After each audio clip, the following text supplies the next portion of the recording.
Hi, everybody. My name is Gary Gomes. I'm here to talk with you about Vedic astrology and what it means to you in the upcoming week, and also what it means to the world in the upcoming week. And let me say thanks to everyone who was able to make it to the Self-Rishi Astrology event.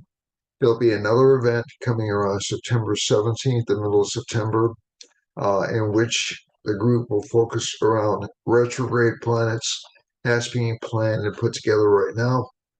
Also, keep in mind that you should, if you're interested in learning Vedic astrology, you can contact me. You can contact Direct Academy. You can contact the Council of Vedic Astrology. You can contact the American College of Vedic Astrology. You can contact a variety of people on the internet who can teach you Vedic astrology. Obviously, I have my preferences, but it's essentially do your research if you want to inquire with me about how these people approach their classes. I can help you with that, and I'll do it in a non-biased way and just give you like what I would call the approaches, the methodology they use, and you can see which of those fits with your temperament. I also do readings. I also teach.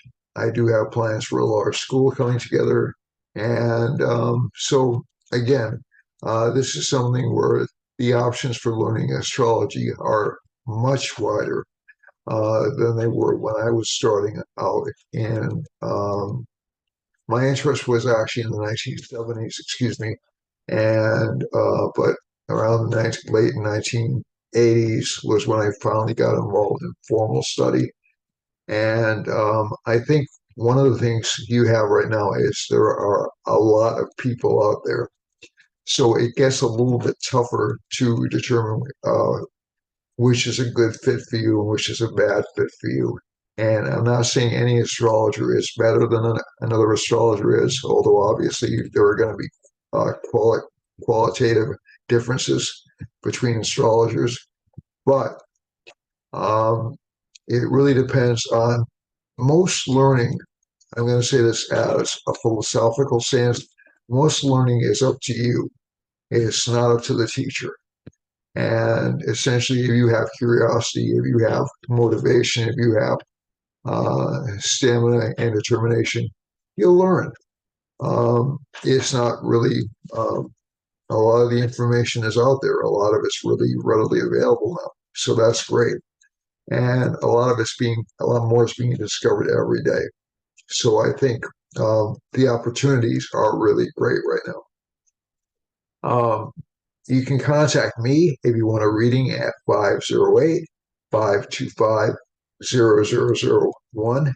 Again, that's 508 525 0001. I have been negligent in publishing links to Saptarishi astrology. I have to get my act together more in terms of how I establish these presentations. But it's the spelling is Saptarishi. Again, that's Saptarishi. Okay, so that's the school. That's a good focal point. But again, there are a lot of contact points you can go to. Sanjay Rath has an immense school in India, um, and there are many astrologers. My old colleague Joni Petrie has a school in Texas. There are a lot of people. Sam Jeppy, who I've known for years, teaches as well. Um, Ernest Wilhelm, and I know I'm leaving out a lot of people. Mark Boney, I know I'm leaving out a lot of people. Penny Farrow teaches. Stephen Heiberger teaches the Heart Defoe School. Um, so essentially, there are a variety of people you can learn from. So I'm pretty open and honest about that. You have many choices. So we'll talk about what's happening this coming week. Also, if any of you are astrologists or if you're trying to establish yourself as an astrological professional, if you want to appear on this particular station, admittedly, I don't have a lot of subscribers, but if you do want to appear on this particular station with me, please let me know. Just contact me, send me a link, a reply on YouTube, and I'll be happy to talk with you about what you want to teach about, or you want to talk about. And I'm also doing remedial measures right now, which are remedies for things which are in your chart. So enough advertisement, enough publicity. Let's get on to the details of what's happening now. Okay, so we've had a lot of activity, a lot of what I would call Venus-Mars activity, and I'm going to share the chart with you right now. Over the past few weeks, I want to see if the chart shows up. Not yet. Okay, so hold on a second. I usually do this a couple of times just to make sure that you're seeing the chart. And you're probably seeing the chart right now, but I'm going to do it one more time just for luck's sake.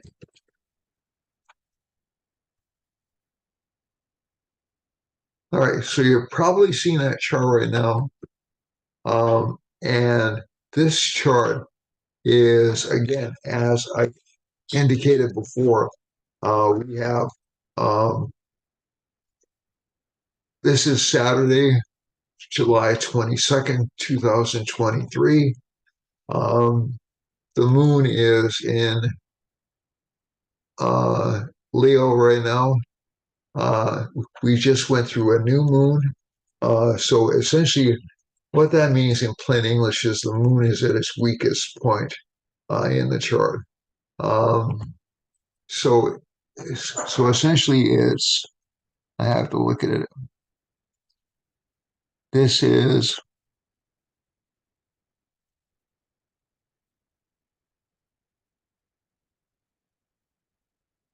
(10.22% bright. So the moon tends to get more favorable the brighter it is. And what I mean by that is essentially planets assume more power the brighter they are. Rahu and Ketu are the most powerful things in the chart because they're the north and south lunar node. They can obscure the moon and the sun. Okay, so that's why they're the most powerful thing in the chart. They can hide the greatest lights in the sky. The sun and moon are next in power. Venus is next in power because it's bright. I mean, it's really like compared to the other planets, it's around I say at least twice the size of Jupiter. When I've seen Jupiter, most often in the sky, Jupiter's consistent. So Venus dips up and below the horizon from time to time. So there are some nights you can't see Venus at all. Other nights you can. Mercury is even less visible. You have to really watch at either sunset or sunrise to see Mercury at all. If you can see it, and Jupiter's fairly consistent. It's roughly at a 45-degree angle in the sky, so it's a relatively consistent presence in the sky. But it's the next brightest. Mercury is the next brightest after that, then Mars, then Saturn. And the duller the planets get, or the less light they emanate, the more malefic they become. So essentially, this indicates why Rahu and Ketu were considered rough planets, because they essentially emit no light, they hide light. Saturn and Mars are dimmer planets, although Mars is considered very sharp, it's very aggressive. And Saturn is sort of a dullish brown planet in the sky. You can see it, its presence is very clear, but it is rather dull looking. It's like a brown star in the sky. So essentially, and if you look carefully at Venus, if you ever go out stargazing at night, if you look carefully at Venus, you'll see like little crescents in the sky. So Venus has phases like the moon does, which I find interesting. So so essentially, so let's talk about this chart rather than going over astrology. Let's talk about this chart. So that's why Venus, so the drive for companionship, that's Venus is very strong. So we have ego, we have comfort. So we have, let's break it down into rough general terms. Rahu is recognition, desires, ambitions. Okay. So I'm using very, very broad strokes. K2 is losses. Okay, so we all have losses in our lives. So people leave our lives, or people, um, or we leave events. So these are big presences. The sun is essentially our ego. It's how we present ourselves to the world, and the moon is our thoughts. And the moon's probably the most important planet because our thoughts change all the time. The key element to meditation is calming the mind and making it still. The moon is always hopping from sign to sign. So so the moon is also connected with mom, as its mother. We first encounter the world through our mother. Father is the spark. Father provides the seed, but mother essentially provides um, the passage through which we come to this earth. Um, and Venus is essentially looking for other people. Mars is essentially um, being willing to fight or own things or have territory. And Saturn is essentially just either not trying in that area or being willing to work. Saturn is most intimately connected with work. And Mercury is also connected with work. As a matter of fact, it's the main indicator of work in books, in the classical Vedic books like Brihat Parashara or Harishastra. And that's because it's how we apply our minds to get what we want to uh, to function in the world. It's how we communicate with the world. Okay, so essentially, so you have planets. Saturn's rest, but it's also toil. Okay, so it's our muscles that rules our muscles. So if we don't exercise, that's why Saturn's such a difficult planet. We don't exercise, our muscles atrophy a little bit, right? Um, and if we don't work, our minds atrophy a little bit. That's Mercury. Uh, and if we don't function in society, our Venus is atrophy a little bit. Our Venus is our moon's atrophy a little bit. Okay. So, um, so basically, all these planets have different functions, have different uh, meanings in life. So Venus and Mars, Venus rules over water. Okay, so as human beings, there were Venus and Moon uh, together rule over the water. So as you probably know, we're about 80 to 90% water as human beings. So essentially, Venus and Moon become extremely important planets for us. Uh, Venus also, as I said last week, has control over temper. It has control over anger. It also has control over what I would call water disasters. Okay, so essentially, if Venus is with Mars, and Venus is in what's called an abundant um, sign right now, it tends to give an abundance of water. Okay, so that's why we've been having so much rainfall, at least in certain parts of the world over the past few months. And that is Venus has been very strong. It's been very strong in public signs, and it's also been there with Mars, which is a destructive planet. So we've had all this flooding activity, all this aggressive activity. It's aspected by Saturn and Mars and the moon. Okay. Also, I adhere to a principle in Vedic astrology that retrograde planets, and Saturn is retrograde right now. I've mentioned that several times. Retrograde planets will also cast aspects from the previous house. So essentially, you have the Sun and Mercury casting aspects. So, so there are a couple of things going on here. There are a few things going on here. First of all, I've spoken about, so we had like water disasters in places like Vermont, in places like in various parts of the world, either droughts or other water disasters. We've had more than our usual bit of volcanic activity. We've had a large plasma burst from the sun. Okay, and these are all Saturn Sun combinations.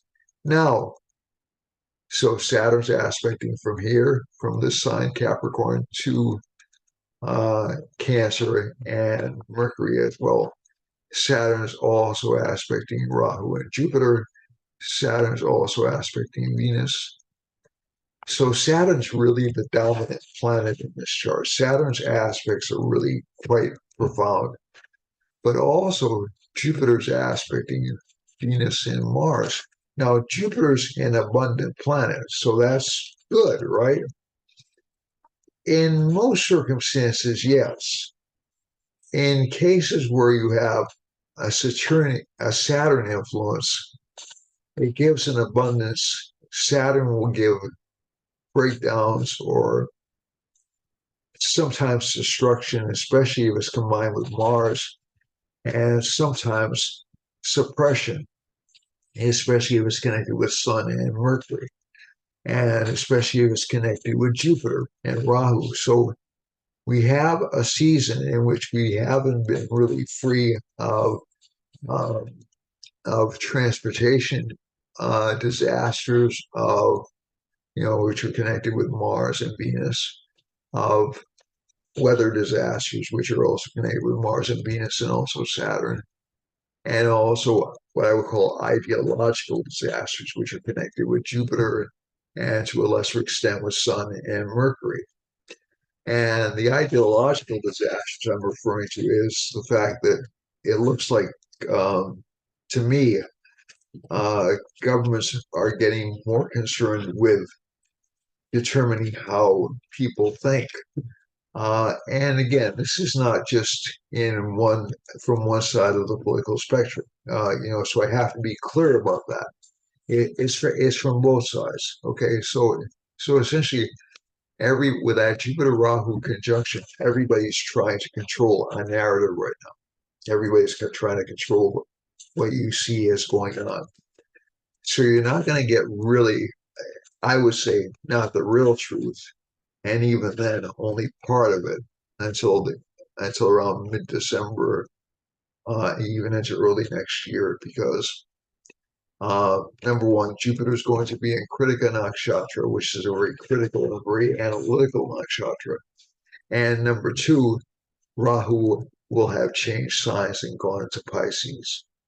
There'll still be a Saturn aspect on Jupiter, which will still be difficult. And right now, Saturn's aspecting the sun, so we have problems with essentially with government uh, trying to, trying to either bring out facts, and also problems with media trying to control narratives. And and as I said, it's really um, this isn't an attack on mainstream media, so I want to make it clear about that. But more traditional media with this Rahu Jupiter conjunction are more distrusted now during these particular transits. And we also saw a similar phenomenon around, oh gosh, maybe around 18 years ago, uh, you know, especially uh, the 9/11 attacks, you saw the same kind of transits occurring in the mid 1970s when nobody trusted government. It's really these things do come into cycles, but they're always a little bit different. So I think that one of the things that we're looking at is, and again, these are purely astrological phenomena. I'm not saying whether there's any truth in them or not. I have my own opinions, but I'm going to keep those to myself. And basically, whenever you have this kind of like Saturn influence on the sun, which will continue for at least another um, two,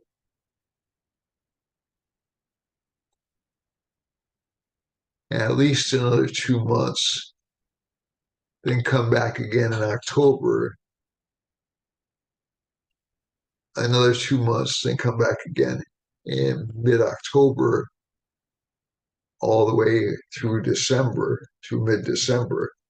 Um, you're not going to be getting the whole story. So you'll see people um, who may be a little bit eccentric or a little bit unusual, defamed Saturn aspecting Jupiter and Rahu, people trying to bring out alternative ideas, defamed, and also people who are connected with conventional wisdom, defamed a little bit.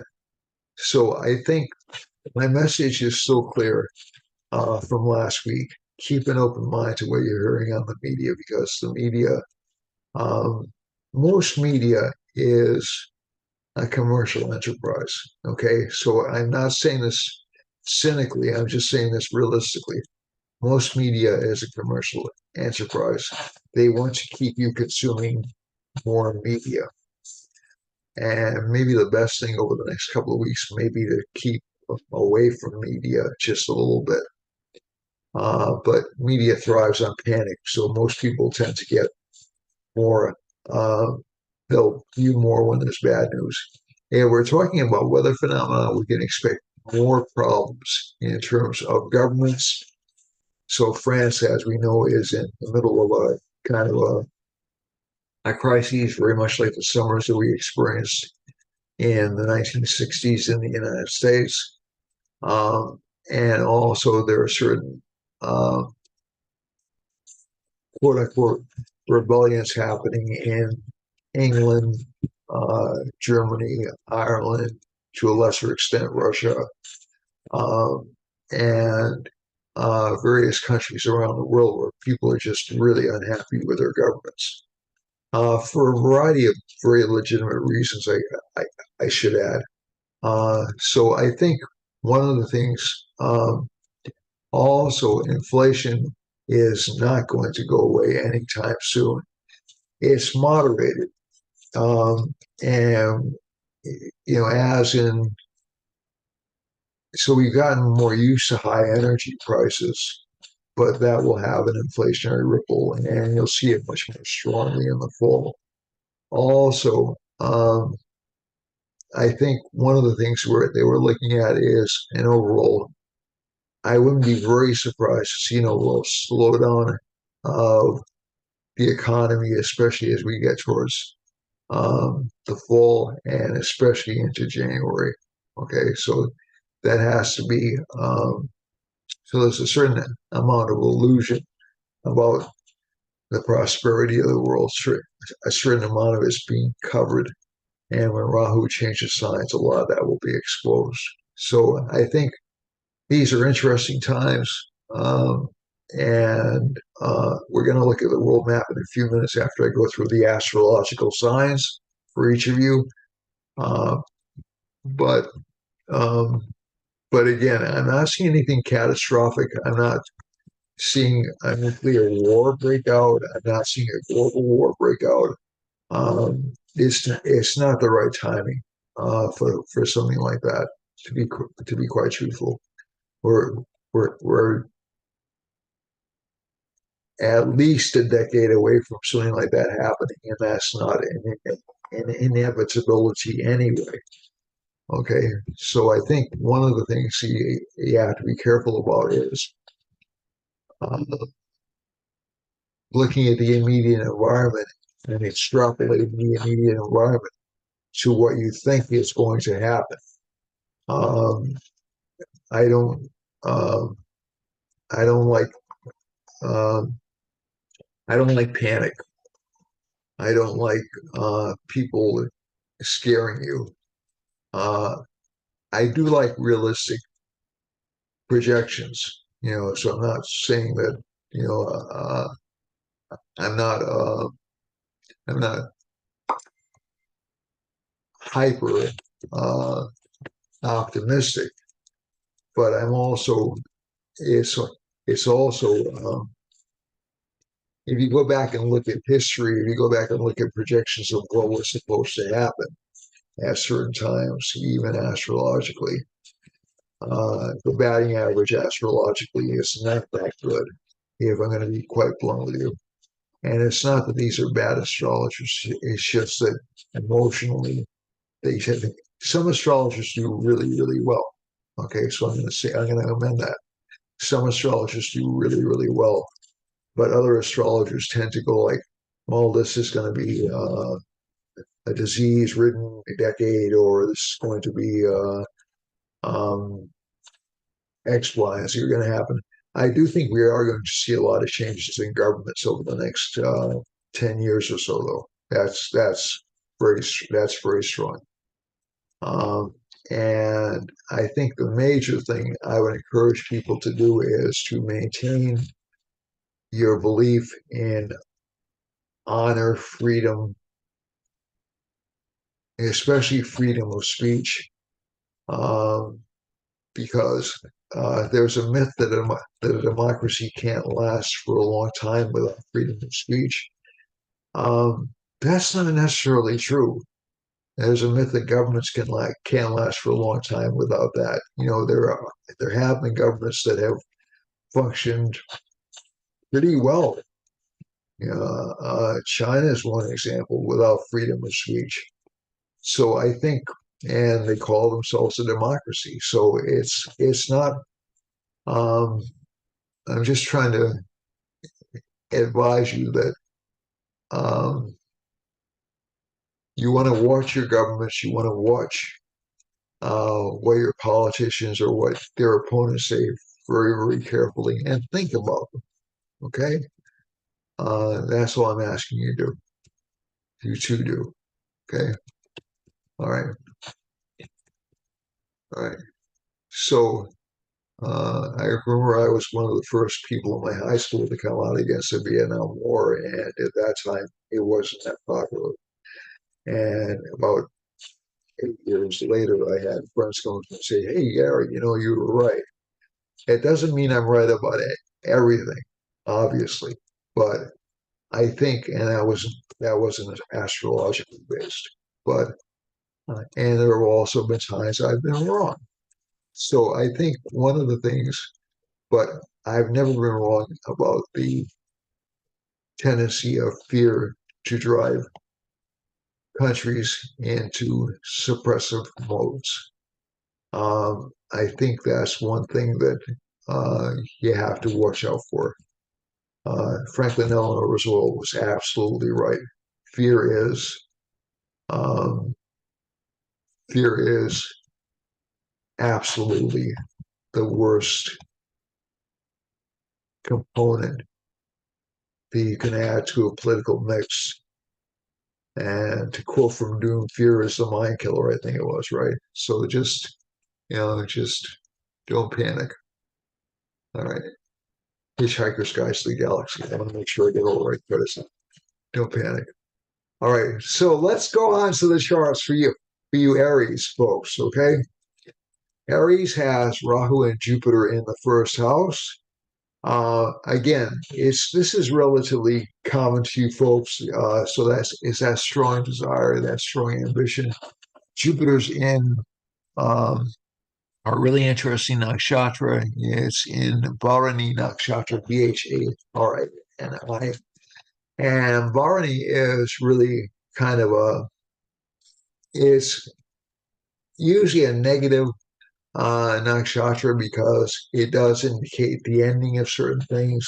It can be very difficult for, so it's kind of a death inflicting nakshatra, but that doesn't mean people with this particular combination are going to die.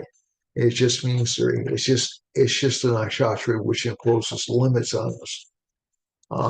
So everything that's born into the world passes away.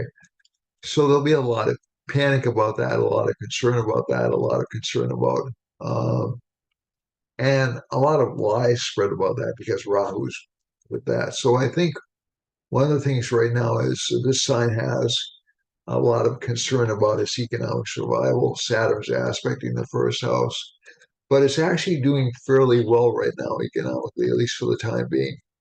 And the Lord, the sun is in the fourth house, so there's a lot of attention at home.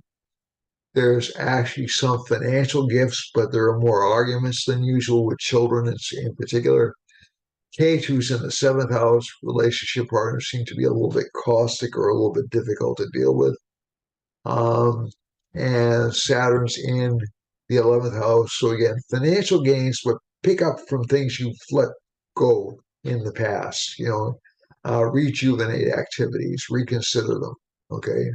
Over the next 4 to 5 months, and you'll actually achieve more benefit within about 4 to 5 months. For Taurus, Taurus has so again not a bad week for the sign. Moon is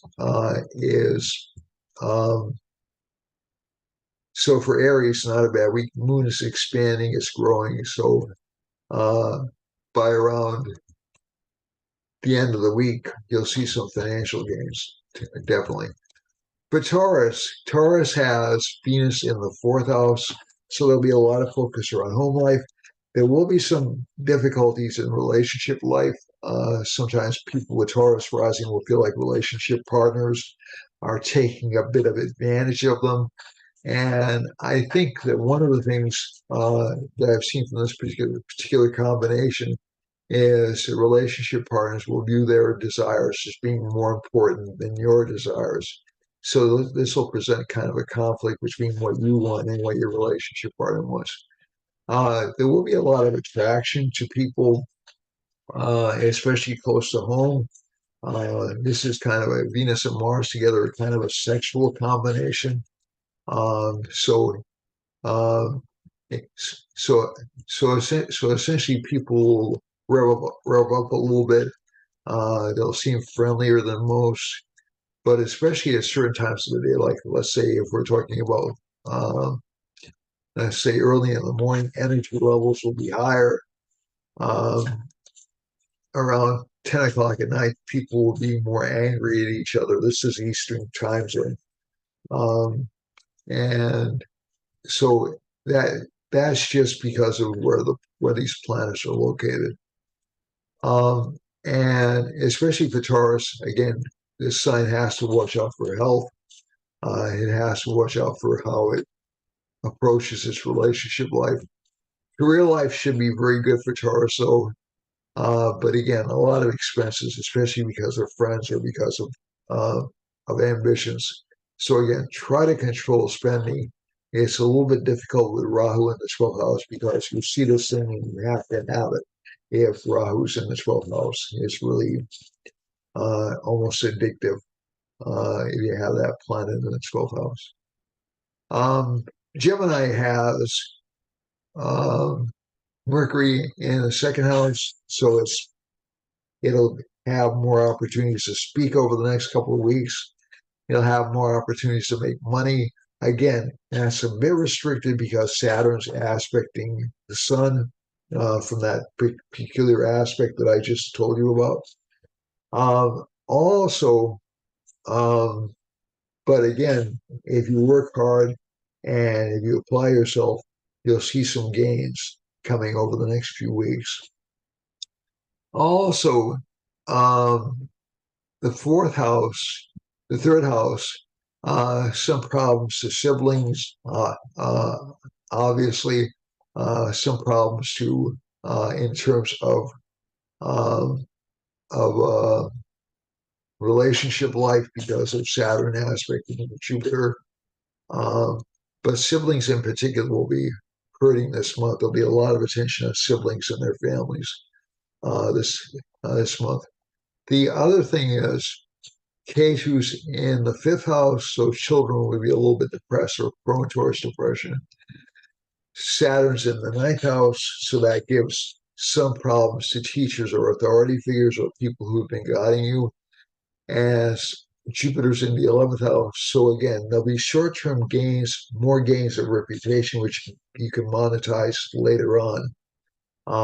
And I think one of the things about this particular sign is this will be an extremely good month for communications. And as a matter of fact, there'll be more opportunities for to get your message out and to meet with people and even travel next week. So let's go to Cancer. Cancer has the Sun and Mercury in the first house. Cancer is actually doing relatively good. It's got the 12th and the third Lord in the first house. So that's Mercury. And so this is Gemini, that's Virgo. But from this combination, there's actually an accumulation of money. There's more focus on financial growth. I think certain signs or certain combinations in the chart will actually see a lot of financial growth this week because Mars and Venus will be entering some pretty good nakshatras. Um, there's still Mars actually is in Mars is still in Maga nakshatra, but it's really about to enter Purva Falguni, which is a good nakshatra for financial gains. And Venus will enter shortly thereafter, so that'll be good for income growth. But again, this heavy expenditure pattern shows, especially in terms of presentation, in terms of looking good, in terms of buying clothes. K2's in the fourth house. Again, some family problems, some losses to family, some health issues connected with family members. Saturn is in the eighth house. Relationship life is difficult. I'm not going to sugarcoat it. Relationship partners will feel depressed, feel isolated, feel like they're going backwards in their lives. But overall, the luck for this sign in terms of career, in terms of profile, looks good. And that'll be true over the next couple of weeks. So essentially, Cancer's in relatively good shape. You just have to watch the expenditures, especially in terms of publicizing yourself or traveling or um, or getting yourself more short-term luxury items that you're not going to use. But neither Gemini nor Cancer, both signs show signs of worry and anxiety. That'll pass relatively soon. But I think one of the things you have to watch out for is this tendency towards uh, putting the worst possible sheen on everything, expecting the worst possible result. For um, Leo's actually got some good placements, except for one thing: the sun's in the 12th house, so it'll seem a little shy, more shy than normal for Leo. But and Venus are in the first house, along with the moon. So we have an exchange of lords between the 12th house and the first house. So a lot of the focus on this particular sign will be on meditation, but also investigation of different countries and different areas. And I think from this combination, there'll be good financial gains because Mercury's in the 12th house. So this sign is inclined to travel, especially over the next week or so. It'll show a lot of financial gains, especially by the end of this week. And K2's in the third house. Again, this sign shows a lot of courage. Saturn's in the seventh house. Relationship partners will seem to be at kind of a standstill, or you'll be attracted towards older individuals or towards people who have are more serious or more successful, maybe a little bit eccentric or weird. Um, Jupiter's in the ninth house. Some problems with bosses, but bosses seem to not know what they want. I think that's the major problem the sign runs into this week. And overall, this is not a bad time for Leo. In about 3 weeks, this sign will really take off like a skyrocket. But it's going to take a little while for that to happen. For Virgo, Virgo has planets in the 12th house, Venus and Mars in the 12th house, so there'll be losses connected with property or, or losses, excuse my phone beeping, or losses connected um, with water and or expenses connected with water and maybe even cars. So that shows up pretty strongly. Um, there'll be a lot of anxiety connected with property because of this Rahu Jupiter conjunction, and Saturn's aspecting Rahu and Jupiter in this sign as well. So that makes now again there will be unexpected financial benefits to the sign as well because of Rahu and Jupiter, but they'll be frustrating and they'll be delayed. So again, this sign has there will be people coming to see you and expecting um, financial payments or charging you more than you thought they would charge you. But overall, financial, the inflow of cash looks fairly good for the sign. It'll flow out as quickly as it came and maybe a little more quickly. But the sign doesn't look in imminent danger or imminent danger, imminent danger. Um, and I think you'll see a lot of improvement. I need to fix this. A lot of improvement over the next few weeks. So there's something I didn't want to do then. My apologies. Okay. Um, for Libra, Libra's had kind of a tough year and a half. Actually, kind of a tough 2 years, 2 to 3 years. But basically, that's mainly because of K2 being in the first house and Rahu being in the seventh house. And Jupiter's not really a particularly friendly planet for Libra rising. Just to let you know, even though you have Jupiter aspect in the first house, it's really Jupiter rules the third and the sixth houses, so it gives a lot of desires and ambitions to this house, but also a lot of enemies. And so those enemies gain a certain amount of strength from this particular sign.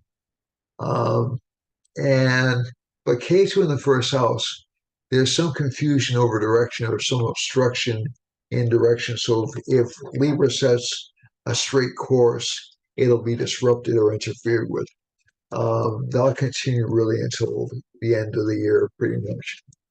But we do have Saturn in the fifth house, so essentially any kind of creative projects you're engaged in should do well. Any kind of teaching activity we should do well in, although teaching opportunities will not be consistent. Relationship opportunities will seem to be a little bit constricted, or relationship partners will seem to be a bit unhappy from this combination. So they'll shift between being very nice and being very disgruntled. So it's kind of an emotional roller coaster for Libra.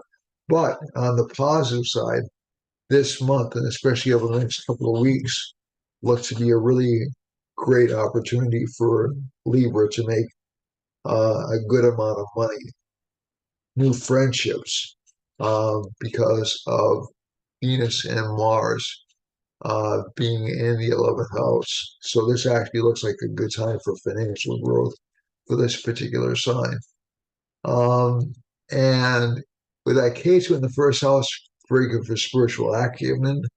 Unexpected benefits arise from K2 in the first house. K2's kind of an erratic planet. So it flags, it's deemed to be a flag in the Vedic chart. So in some ways, it's the place where we lose our identity, but it's also a place where we rise almost like a star. It's really weird because K2 has this attribute of like really drawing a lot of attention to it uh, because it's really unknowable. So this will open Libra up to unforeseen opportunities, unexpected opportunities, especially spiritual opportunities and creative opportunities.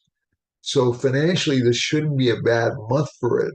But again, career wise, there should be some minor setbacks because of Mercury being the 12th Lord and the ninth Lord, and even some problems with bosses or superiors because of that combination. But again, this is not a bad combination. Saturn's the best planet for Libra rising. So if Saturn's strong, Libra gets a lot done. All right. For Scorpio, Scorpio has Saturn retrograde in the third house, in the fourth house, excuse me. So that'll make this sign linger back and go back towards educational activity. Um, and so essentially, people with this combination will relearn things. They'll want to make sure they get things absolutely right. They won't be happy unless they're engaged in some kind of work or some kind of career activity, and they won't be happy unless they see their relationship partners engaged in that same kind of activity as well. Jupiter's in the sixth house in this chart. Um, that does give some potential for illnesses or for stomach issues, so you have to be careful about that. K2's in the 12th, you have to be careful about unexpected losses due to not paying attention to things. And overall, I think with Saturn aspecting both Sun and Venus, Mars, and Moon, you should expect some notoriety or some fame, but also a lot more work connected with that. So this is not necessarily a bad week for Scorpio, but again, it's one in which you should be cautious because Saturn is kind of a, I hate to say it, Saturn's a hardworking but kind of a trusting planet, and it's often easy for the sign to be taken advantage of if Saturn's really strong. And Saturn's aspecting the first house, that kind of makes us a little bit too trusting. So I'm not asking people with this rising sign to be suspicious, but just be careful about who you trust. Also, some car issues could come up this week. For Sagittarius, excuse me, for Sagittarius, I always get these itches on my face when I'm recording. I apologize. For Sagittarius, Saturn's in the third house, and essentially that gives this sign great courage. We don't have any planets, and we have a planet in the fifth house, so that can mean potential creative activities, although they won't be long-lived, and also potential relationship opportunities. But again, those won't be long-lived either. So there'll be a lot of attractions, a lot of people you feel drawn to, new friends. But again, the friends will be kind of spectacular or unusual. But again, I encourage Sagittarius not to trust friends, although they can make some money from them over the next few weeks. For in terms of relationship life, relationship partners will seem to be a little bit hidden away or obscured. You won't know their motivations. But overall, Mars, Venus, and Moon in the ninth house is a good combination for this chart in terms of career recognition and also in terms of success. So this is not a bad combination. But again, do your research because the Lord of the 10th house is in the eighth house. So um, I would pay attention to a lot of behind the scenes stuff that is happening in your life. For Capricorn, Capricorn has Saturn in the second house. As I said before, the Saturn retrograde. tends to affect Capricorn too. And essentially, this will cause some minor financial issues, although you can grow financially if you have a relatively conservative pathway. Saturn aspects the fourth house. So essentially, this will give some issues or bills connected with property, um, and also with loans. Sun is in the seventh house, so that will give a lot of attention to relationship partners. Mars is in the eighth. That's problematic because it will tend to make relationship partners a little bit manipulative or a little bit difficult to understand. It's actually kind of interesting because this combination will make this sign seem very attractive to individuals, but you'll attract the wrong kind of individuals. So again, I'm warning people, um, especially in new relationships, not to really get involved in new relationships, or else if you can maintain a short-term relationship and explore it just a little bit. But dating's okay. I'm not saying you shouldn't date. I'm not saying you shouldn't socialize. But long-term relationship starts during this time. Not a good idea. Um, and this Venus Mars conjunction will follow us for about another. Mars and the Sun will follow us for about another month and a half. So just be a little careful, especially Capricorn and Aquarius. Um, uh, and even uh, Taurus, and let me just see who else, and Virgo have our relationships over the next couple of months. And let's see now.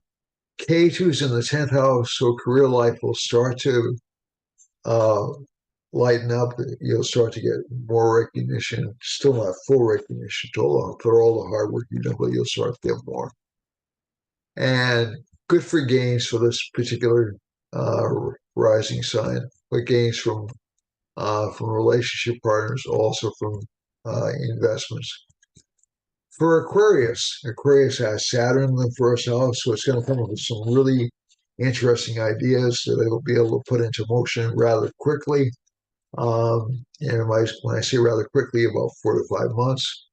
And also, Saturn's aspecting Jupiter in the third house, so it's going to have a lot of courage for the sign to be creative. We have Venus, Mars, and Moon in the seventh house, so this will make this sign rather attractive to potential relationship partners. But again, it's kind of you shouldn't trust your sexual urges for people with this particular sign. I just really am quite adamant about that. I'm quite um, insistent about that. It's really not a good time to get involved with somebody sexually. Um, and Kate, who's in the ninth house, very good for spiritual activity, very good for career activity because we have, and again, you can start in partnerships at this particular time, like business partnerships. That's fine.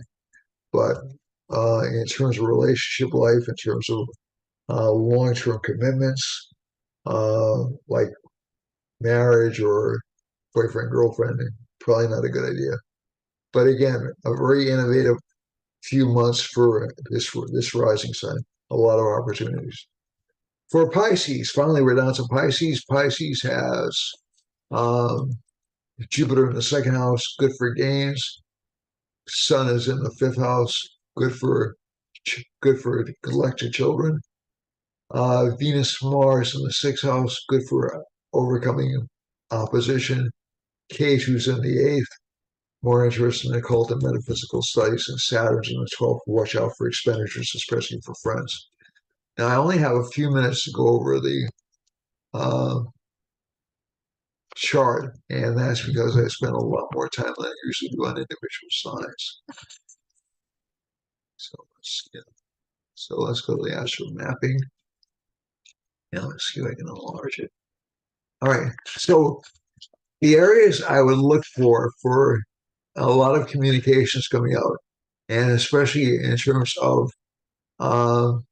in terms of upset or panic, would be I look for more communications about the government from Hawaii, um, more problems, more ecological problems in Western Canada, all the way through California, and all the way through the states like Montana and Arizona, and all through uh, Western Mexico, including the Baja area.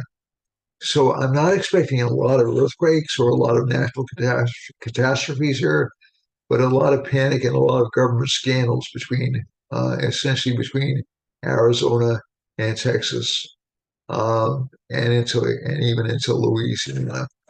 We have a sun line going up right through this Jupiter line, hitting Wisconsin. So I'm expecting some kind of government scandals in Wisconsin and Michigan.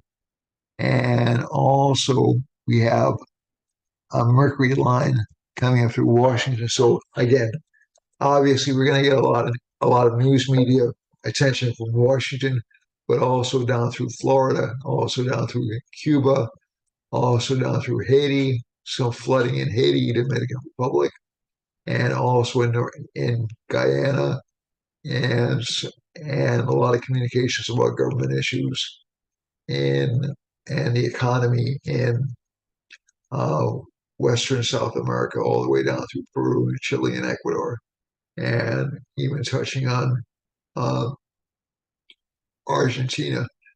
There'll be fights or protests in, it looks like, Bolivia and uh, Brazil, and also even some changes in government in Brazil.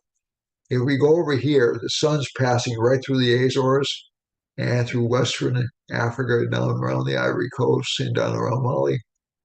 And essentially, some government disruptions in this part of the world in particular, right here.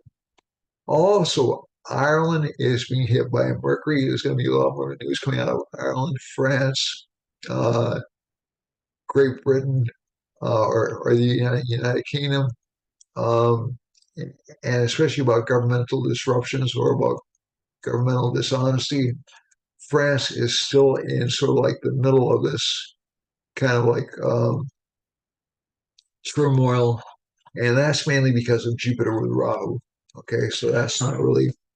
And I'm looking a little closer, and the Venus line is passing through Germany, so we should expect some rainfalls or some economic issues coming up through Germany and down through Central African Republic and down through South Africa.